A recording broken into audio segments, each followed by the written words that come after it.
Di segmen sebelumnya kita sudah dengar keterangan pers yang disampaikan tim penasihat hukum Hasto Kristianto usai putusan dari pra-peradilan yang disampaikan Hakim Tunggal Pengadilan Negeri Jakarta Selatan yang menolak permohonan pra-peradilan Hasto Kristianto hari ini terkait dengan dua perkara atas penetapan tersangka dalam dua kasus yakni terlibat suap PAW anggota DPR RI 2019-2024 dan ikut terlibat dalam perintangan penyidikan atau obstruction of justice. Pada intinya, tim penasihat hukum mengaku kecewa dan menyebut kalau mengutip pernyataan Todung Mulya Lubis, this is not the end. Tapi apa langkah lanjutannya ini juga menarik untuk dicermati.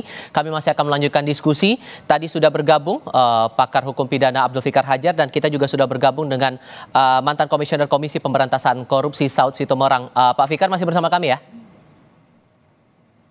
Oke, terima kasih Pak Saud. Apa kabar Pak? Sore juga Pak Saud. Baik. Oke, terima kasih sudah bergabung. Saya mau melanjutkan pertanyaan saya di segmen sebelumnya nih Pak Fikar. Dengan alasan atau pertimbangan hakim menolak dua sprindik dengan di dua kasus berbeda, seharusnya diajukan dua permohonan juga dong di pra-peradilan ini. Cukup beralasan tidak bahwa itu yang menjadi dasar penolakan? Ya, ini yang harus dipahami adalah pra-peradilan itu kan mempersoalkan prosedur sebenarnya, ya, keabsahan keabsahan tindakan upaya paksa yang dilakukan oleh penyidik gitu ya dalam satu perkara pidana. Itu yang dipersoalkan itu. Nah sekarang apakah tindakan penetapan tersangkanya itu atas dasar satu perkara atau dua perkara? Nah itu yang akan terlihat dalam pemeriksaan gitu ya. Jadi menurut saya seharusnya ada penjelasan di dalam surat panggilan umpamanya, ya surat panggilan yang diberikan atau yang disampaikan kepada tersangka gitu. Dalam perkara apa saja dia dipanggil. Gitu. Nah itu sebenarnya ada penjelasannya di dalam surat panggilan gitu. Nah itu yang bisa dipersoalkan. Tapi soal apakah perkara ini harus diajukan dua kali dalam perkara masing-masing atau sekaligus gitu ya. Nah itu kan menurut saya sudah tafsir. Karena yang dipersoalkan adalah prosedur penetapan tersangkanya. Nah karena itu harusnya mengacunya pada surat panggilan. Oke. Dia dipanggil dalam perkara apa gitu. Begitu. Kalau menurut Anda Pak Saud cukup beralasan tidak pertimbangan hakim menolak permohonan pra-peradilan Hasto ini? Ya, lagi-lagi pertama karena memang dia bahasnya adalah bukan masuk di materi, di formilnya, ya secara keseluruhan kita tidak merasa ragu tentang bahwa hal ini putusannya akan seperti itu gitu. Cuman kan lagi-lagi pertanyaannya adalah dari awal sejak kasus ini ada tahun 2010, 2020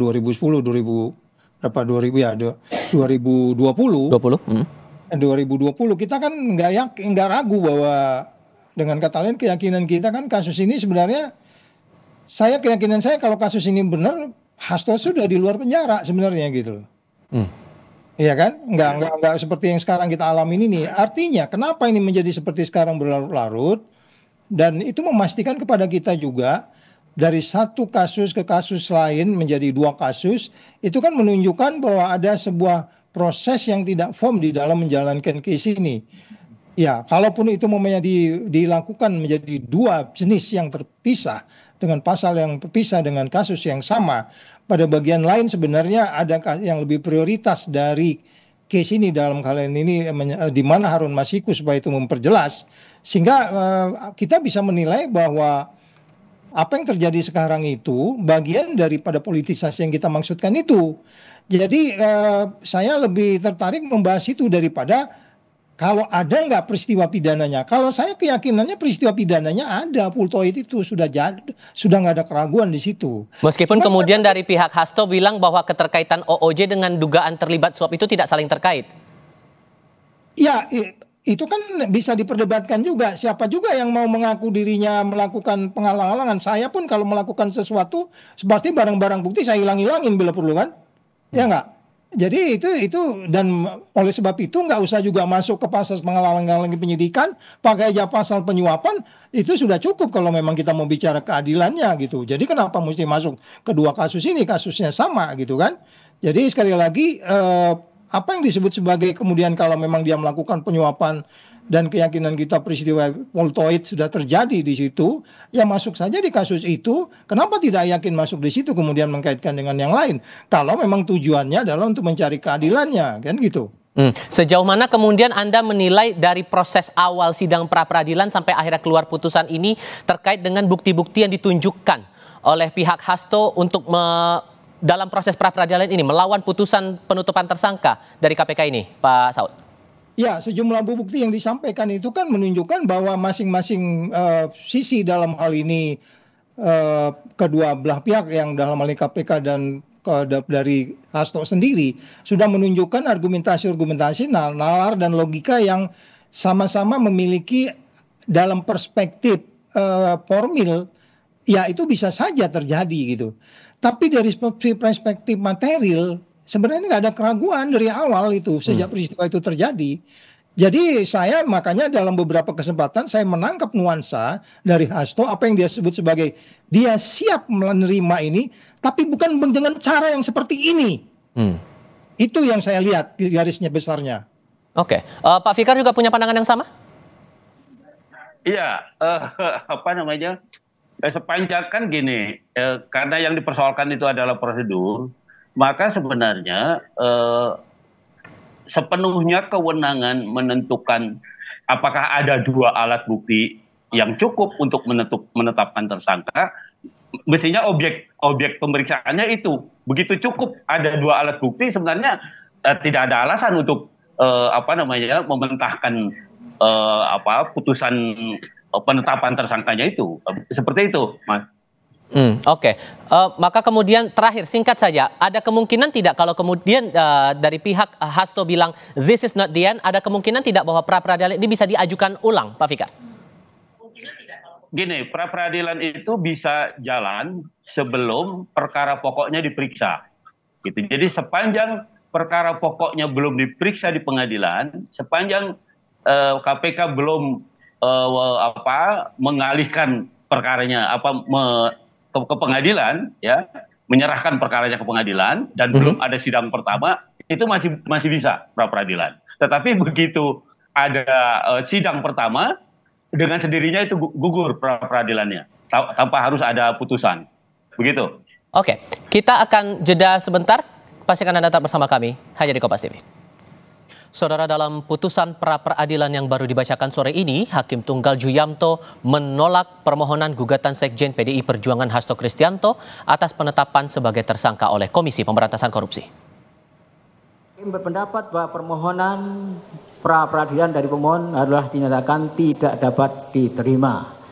Menimbang oleh karena permohonan pra-peradilan pemohon dinyatakan tidak dapat diterima, maka pemohon dibebani untuk membayar biaya perkara yang timbul dalam permohonan ini yang jumlahnya akan ditentukan dalam amar putusan di bawah ini. Memperhatikan Undang-Undang Nomor 8 Tahun 81 tentang Kitab Undang-Undang Hukum Acara Pidana, mengadili.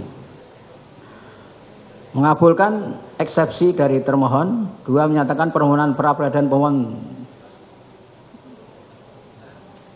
kabur atau tidak jelas. Menyatakan permohonan pra-peradilan pemohon tidak dapat diterima. Membebankan biaya perkara kepada pemohon sejumlah nihil. Demikian diputuskan pada hari Kamis tanggal 13 Februari 2022 oleh Juyamto, Hakim Pengadilan Negeri Selatan kelas 1A khusus, dan diucapkan dalam sidang terbuka untuk umum pada hari dan tanggal itu juga oleh hakim tersebut, dibantu Ijad Mokaisa Panitera Pengganti pada Pengadilan Negeri Jakarta Selatan tersebut dihadiri kuasa pemohon dan kuasa termohon. Demikian putusan sudah diambil. Jurnalis Kompas TV Niputu Trisnanda siap dengan laporan langsungnya di Pengadilan Negeri Jakarta Selatan. This is not the end, kata Todung Mulya Lubis dalam keterangan pers kali ini, Putu. Maksudnya apa? Apa langkah hukum lain mau coba diupayakan oleh tim penasihat hukum Hasto? Ya betul, Tifal dan juga saudara, memang tadi dibilang bahwa ini bukan akhir, karena kalau versi dari kubunya Hasto Kristianto ini melihat ketika tadi Hakim Tunggal Juyamto ini mengetuk palu dalam persidangan dan menyatakan bahwa pra-peradilan dari pemohon yakni Hasto Kristianto tidak diterima, artinya ini berbeda dengan ditolak, sehingga ada beberapa hal yang kemudian bisa dilakukan meski sampai dengan sore hari ini belum diputuskan karena memang perlu berkonsultasi dengan Hasto Kristianto terlebih dahulu. Tadi disampaikan setidaknya kalau kita lihat bagaimana pernyataan atau pertimbangan dari hakim yang disampaikan dalam putusan pra-peradilan. Yang pertama, ini dinyatakan oleh hakim bahwa eksepsi dari KPK ini diterima, kemudian permohonan pra-peradilan dari Hasto Kristianto ini kabur begitu ya, atau tidak tepat karena seharusnya pada saat mengajukan pra-peradilan karena Hasto Kristianto ini ada di dua kasus yang berbeda atau dua perkara yang berbeda, yakni obstruction of justice, kemudian yang satunya lagi adalah terkait dengan suap PAW Harun Masiku, sehingga seharusnya pra-peradilan ini juga diajukan dalam dua permohonan yang berbeda, sehingga tadi dari kubu Hasto menyampaikan kalau memang pernyataannya adalah tidak diterima karena permasalahan teknis begitu ya, administratif, maka masih bisa dilakukan proses pra-peradilan dengan mengajukan dua permohonan yang berbeda, yakni terkait dengan obstruction of justice dan yang satunya lagi adalah berkaitan dengan suap dari PAW-nya Harun Masiku. Nah, tapi sampai dengan saat ini belum diputuskan karena kalau kita tarik lagi ke belakang, Tifal dan juga saudara, memang dari keputusan yang dilakukan oleh Majelis Hakim hari ini artinya ketika proses pra-peradilan ini kandas atau tidak diterima ataupun juga ditolak, maka yang kemudian proses hukum yang kemudian bisa dilakukan tentu saja penetapan tersangkanya ini sah, kemudian nanti KPK juga harus mengumpulkan bukti-bukti sebelum nanti akhirnya P21 atau bukti-bukti kemudian juga berkas-berkas ini diserahkan ke pengadilan untuk dilakukan proses peradilan begitu di Pengadilan Negeri Jakarta Pusat atau Pengadilan Tindak Pidana Korupsi. Sehingga kalau kita tarik ke belakang memang ini ada dua perkara yang berbeda, ini yang tidak boleh lupa begitu ya. Kalau kita lihat dan ini juga tercantum begitu dari eksepsi, kemudian juga dari keterangan-keterangan yang disampaikan pada saat di pra-peradilan, disampaikan juga dalam keterangan di luar ruang peradilan PN Jakarta Selatan begitu dari KPK, bahwa yang pertama ketika menyebut nama Hasto Kristianto, perkara yang pertama ini adalah perkara soal suap Harun Masiku, di mana meskipun dalam putusan ingkrah atau dalam pengadilan ini kubu Hasto selalu mengklaim bahwa tidak pernah ada nama Hasto Kristianto disebutkan dalam hal tersebut, tetapi KPK memiliki keyakinan bahwa Hasto Kristianto ini turut menyokong dana pada proses suap PAW Harun Masiku, sehingga nama Hasto ini juga layak begitu ya dalam tanda kutip dinyatakan sebagai tersangka versi KPK. Kemudian yang kedua juga disampaikan bahwa terkait dengan obstruction of justice ini ada upaya-upaya yang dilakukan oleh Hasto Kristianto, salah satunya adalah meminta begitu ya atau memberikan informasi kepada Harun Masiku untuk merendam handphone supaya tidak bisa disidik oleh penyidik. Kemudian setelah itu juga ada upaya untuk memerintahkan Kusnadi untuk juga merendam handphonenya pada Juni 2024 supaya juga tidak bisa diperiksa oleh penyidik KPK. Kemudian ada lagi klaim atau dugaan dari KPK bahwa Hasto Kristianto ini juga ikut mengumpulkan sejumlah saksi, kemudian juga diupayakan agar saksi-saksi ini tidak memberikan keterangan yang seharusnya. Itu adalah klaim-klaim ataupun juga dugaan-dugaan yang masuk dalam sprindik yang menguatkan KPK untuk menetapkan Hasto Kristianto menjadi dua tersangka dalam dua perkara, yaitu obstruction of justice dan juga satu lagi adalah terkait dengan suap Harun Masiku. Oleh karena itu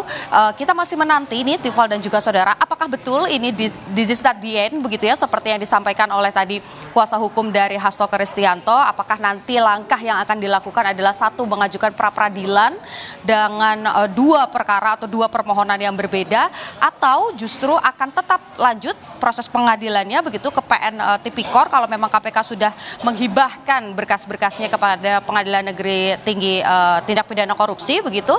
Nanti baru setelah itu kita lihat apakah nanti pertempurannya terkait dengan bukti-bukti, keterangan ataupun berkas-berkas nanti yang dihadirkan ini justru bukan lagi di Pengadilan Negeri Jakarta Selatan dalam ranah pra-peradilan, tapi justru nanti pertempurannya ada di Tipikor. Kita nantikan bagaimana kelanjutan dari penetapan tersangka Hasto Kristianto, masih panjang perjalanannya, apakah nanti akan berakhir di Tipikor atau justru ada langkah lain yang akan diambil oleh kubu Hasto Kristianto. Tifal. Niputu Trisnanda melaporkan langsung dari Pengadilan Negeri Jakarta Selatan. Kami masih melanjutkan diskusi juga bersama dengan Dapto Fikar Hajar dan Saud Situmorang. Pak Saud, setelah pra-peradilan Hasto ini ditolak, tentu PR-nya adalah pembuktian lanjutan di tingkat atau di level pidananya oleh KPK. agar bisa masuk ke ranah pengadilan. Meskipun di sisi lain dari tim Hasto masih meyakini bahwa kasus ini bernuansa politis begitu. Apa bentuk pembuktian seperti apa yang harus dilakukan oleh KPK dalam perkara ini? Ya, kalau mereka yakin bahwa memang peristiwa pidana sudah terjadi dan memang itu juga ada putusan sebelumnya, walaupun di dalam putusan sebelumnya tidak menyinggung nama Hasto sama sekali, itu biasa. Kemudian terjadi pengembangan, terjadi perubahan dan seterusnya. Jangan lupa juga ini tidak terlepas juga dengan kondisi politik ketika kasus itu muncul. Kita juga selalu mengkait-kaitkan ini dengan situasi KPK ketika itu yang saya sebut sebagai inilah akibat dari undang-undang tindak pidana korupsi, ada dalam hal ini undang-undang KPK yang diganti. Jadi artinya tidak pun menyebutkan nama Hasto di dalam case itu, tetapi pada bagian lain kan kita sudah meyakini bahwa ada sesuatu yang dilakukan di dalam pengembangan informasi yang dilakukan oleh penyidik tentunya, dan tentu juga jaksa sudah lapor kepada pimpinan ketika kasus pertama itu disidangkan dan sudah inkrah, bahkan orangnya sudah di luar. Dan itu penyidik sudah menyimpulkan, dan tentu jaksa penuntut, karena di KPK itu juga jaksa penuntut, mereka tidak ragu di situ. Tapi lagi-lagi kan kita nggak berada di ruang hampa benar. Apa yang disebutkan oleh Todung Mulya Lubis tadi bahwa ini adalah yang disebut sebagai legal reasoning itu nggak bisa diterima. Itu yang saya sebut sebagai apa begini caranya menyelesaikan case ini. Itu yang menjadi menarik perhatian kita kan. Oke. Kalau memang ini dilakukan, Hasto itu sudah di luar gitu. Oke. Jadi udah jelas, kita nggak ada ragu nih politisasi. Bahasa lainnya legal reasoning. Kalau Anda paham legal reasoning, itu bahasa lainnya apa begini cara menyelesaikan penindakan hukum di Indonesia. Itu pertanyaannya, itu legal reasoning itu seperti itu. Jadi kita tidak hanya berdebat apa yang disebut sebagai identifikasi, kemudian berdebatan, terus kemudian logika, argumentasi, terus bagaimana menerapkan hukum. Itu yang jadi pertanyaan, makanya disebutnya legal reasoningnya gitu loh. Saya akan minta pendapatnya Pak Fikar soal ini, apakah sepakat juga dengan pernyataan Pak Saud, tapi setelah jeda kita istirahat sebentar, kami segera kembali. Masih melanjutkan diskusi bersama Abdul Fikar Hajar dan Saud Situmorang. Pak Fikar, melanjutkan diskusi kita di segmen sebelumnya, menurut Anda soal pembuktian atas kasus yang menjerat Hasto sampai dengan saat ini yang pra-peradilannya sudah ditolak, apakah akan jadi tantangan baru ke depannya? Ya, saya kira dengan putusan menetapkan HK ini menjadi tersangka, saya kira KPK itu sudah memiliki cukup alat bukti gitu ya, yang disebut dengan bukti pendahuluan ya, yang itu kan sudah dibatasi oleh MK, itu minimal ada 2 alat bukti. Saya kira KPK sudah lebih dari itu gitu, apalagi di sisi yang lain ada pihak yang memang sudah dinyatakan bersalah, sudah dihukum, bahkan sudah menjalani dan sudah di luar, dan itu saya kira satu alat bukti yang yang bisa membuktikan, menambah kekuatan alat bukti di dalam perkara ini. Nah, tapi persoalannya mungkin ya itu yang jadi soal yang kemudian dipersoalkan orang, kenapa tidak dari dulu gitu ya, tidak dari dulu diproses gitu ya.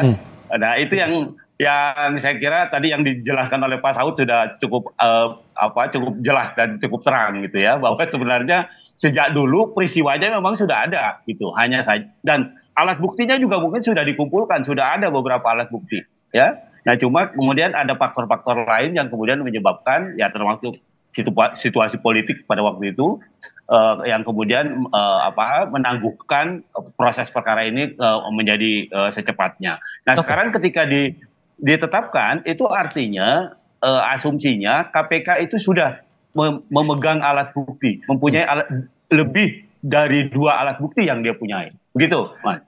Tapi begini, tiba-tiba saya terpikir juga masalah tafsir itu tadi, karena Anda juga menyinggung masalah tafsir dalam proses hukum yang berjalan secara umumnya begitu.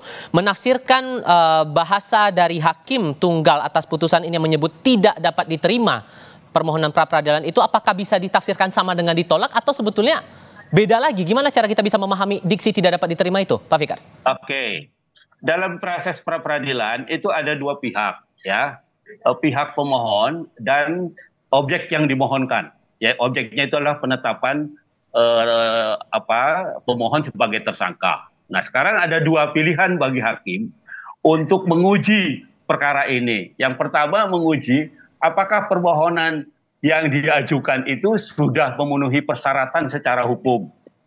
Ya, yang kedua, kalau dia memenuhi persyaratan secara hukum permohonannya, maka apakah tindakan atau objek yang dilakukan pra peradilan itu sudah memenuhi syarat atau belum, atau sudah sah atau tidak gitu ya penetapannya seperti itu. Nah, hakim memilih menyatakan tidak dapat menerima itu pada proses persyaratan permohonan. Nah, menurut hakim permohonannya tidak memenuhi persyaratan.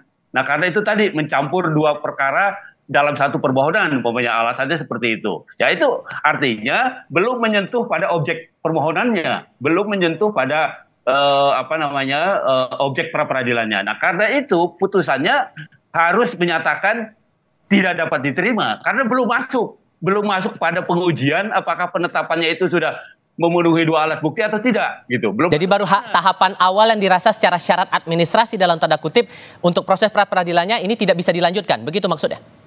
Betul. Jadi karena secara administratif permohonannya tidak memenuhi syarat, maka tidak dinyatakan tidak dapat diterima permohonannya. Seperti itu. Oke. Maka sekarang kan PR-nya adalah melanjutkan proses hukum ini oleh KPK, Pak Saud.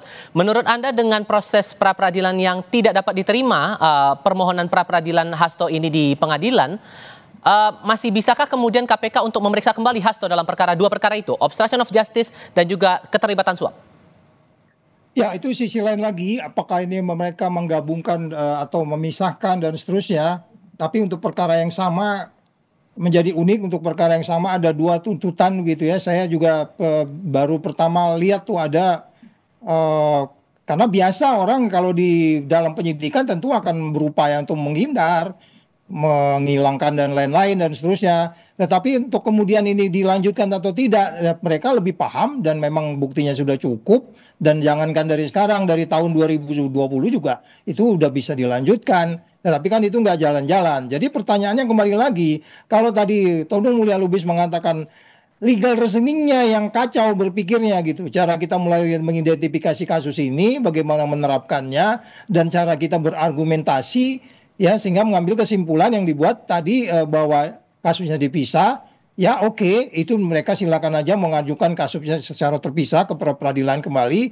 Tetapi dilanjut atau tidak dilanjut di peradilan, penyidikan itu bisa berlangsung. Dan hari ini juga mereka bisa kalau P21 sudah cukup, mereka langsung melimpahkan ke pengadilan. Jadi itu sesuatu yang sangat normatif saya pikir. Pak bisa menjelaskan lebih lanjut di situ. Oke, sorry saya potong di situ Pak. Dengan pertanyaan yang sama saya tanyakan ke Pak Fikar, memaknai bahwa istilah tidak dapat diterima kemudian ada bahasa ditolak, ada yang berpikir bahwa ini bisa jadi akan jadi celah begitu untuk proses hukum yang coba diupayakan oleh tim Hasto Kristianto dalam perkara ini. Menurut Anda diksinya sama atau memaknainya gimana menurut Anda Pak Saud? Ya, sekali lagi bahwa bagaimana sebenarnya pra peradilan itu adalah sesuatu yang harus dihargai dari sisi formil. Terus kemudian kalaupun mereka yakin dengan bukti yang mereka miliki, kemudian hari itu juga atau besok mereka segera P21 dan melimpahkan, ya itu sudah tidak bisa lagi untuk melakukan pra peradilan. Jadi artinya kalau this is not the end-nya itu ya kalau bila perlu ya besok mereka segera menyampaikan lagi kalau memang argumentasi kita bahwa penerapan hukumnya dan kesimpulannya bahwa apa yang kita tafsirkan dari putusan dari pra peradilan tadi memberi sinyal kepada para pihak di sini dalam kaitan ini Hasto dan para penasihat hukumnya untuk kemudian itu memulai dari awal secara terpisah.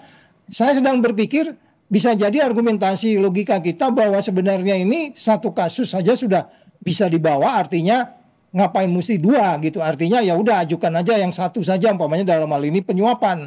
Saya belum bisa menyampai pikiran saya ke sana, mungkin Pak Fikar yang bisa menjelaskan itu. Oke. Itu kita maksud.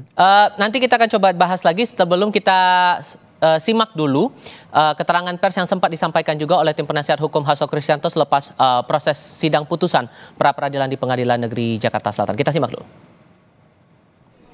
Kami harus mengatakan bahwa kami kecewa dengan putusan pra peradilan yang dibacakan dan saudara-saudara juga sudah mendengarkan bahwa permohonan pra peradilan itu tidak diterima.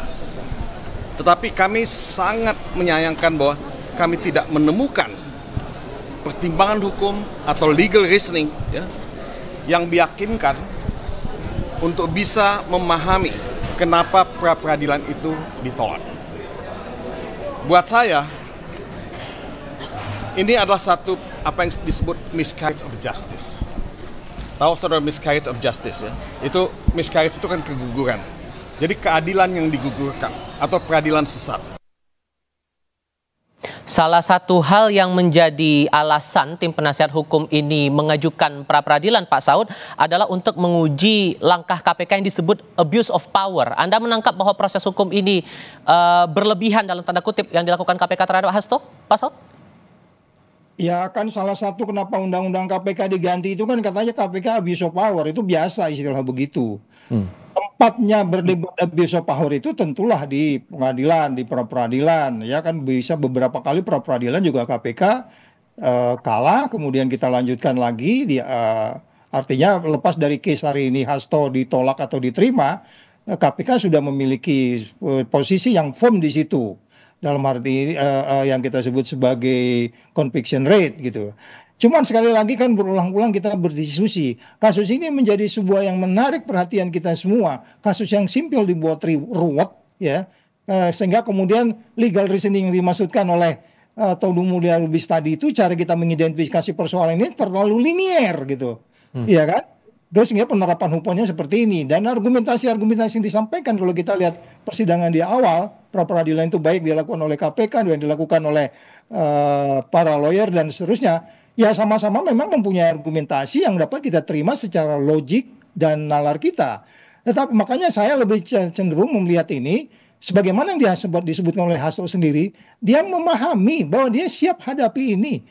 Itu kita harus hargai. Dan sehingga kemudian pertanyaan berikutnya, apalagi, yes, kita harus melihat bahwa ini tidak hanya di ruang hampa, ada sesuatu yang tidak pada tempatnya sehingga kemudian abuse of power itu muncul, abuse of power yang dilakukan oleh KPK. Jadi kalau dari awal kasus ini dilaksanakan dengan baik, tentu tidak akan ada abuse of power. Cukup juga hanya pasal penyuapan, nggak mencari-cari lagi menghalangi penyidikan kalau dilakukan oleh orang lain. Para tersangka biasa untuk menghindar, dia akan menghilangkan segala barang bukti dan seterusnya. Dan itu kan argumentasi penerapan hukum atau legal reasoning yang dimaksudkan oleh Todung Mulya Lubis tadi, kira-kira gitu Pak. Oke, Pak Fikar sependapat soal ini? Iya, saya sependapat soal itu ya, karena itu tadi sebenarnya yang dipersoalkan oleh Hasto itu kan prosedur penetapannya sebagai tersangka gitu, yang harus diuji itu. Nah, cuma kemudian memang hakimnya bergeser gitu ya, dia mempersoalkan dulu apakah permohonannya sudah memenuhi syarat atau belum. Jadi larinya ke sana gitu ya, dia belum masuk ke pokok perkaranya sebenarnya. Nah, karena itu putusannya dinyatakan sebagai tidak dapat diterima, bukan ditolak. Ya, dalam terminologi yuridis itu berbeda. Tidak diterima dengan ditolak itu berbeda. Ya, kalau tidak diterima itu artinya belum masuk ke pokok perkaranya. Jadi persidangan itu belum masuk ke pokok perkara, tetapi salah satu pihak tidak memenuhi syarat untuk masuk ke dalam perkara itu. Karena itu dinyatakan tidak dapat diterima. Tetapi kalau ditolak, dibuktikan permohonannya betul, tetapi yang dilakukan objek pemeriksaannya atau objek yang dimohonkan itu sudah memenuhi syarat, baru itu dinyatakan ditolak gitu.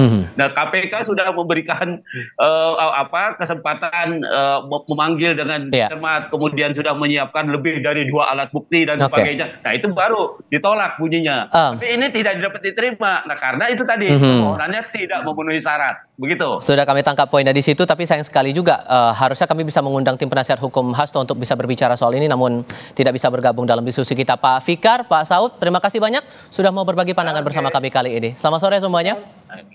Oke, selamat sore Pak Saud. Saya Tifal Solesa, terima kasih sudah bersama kami dalam Breaking News Kompas TV. Selamat sore.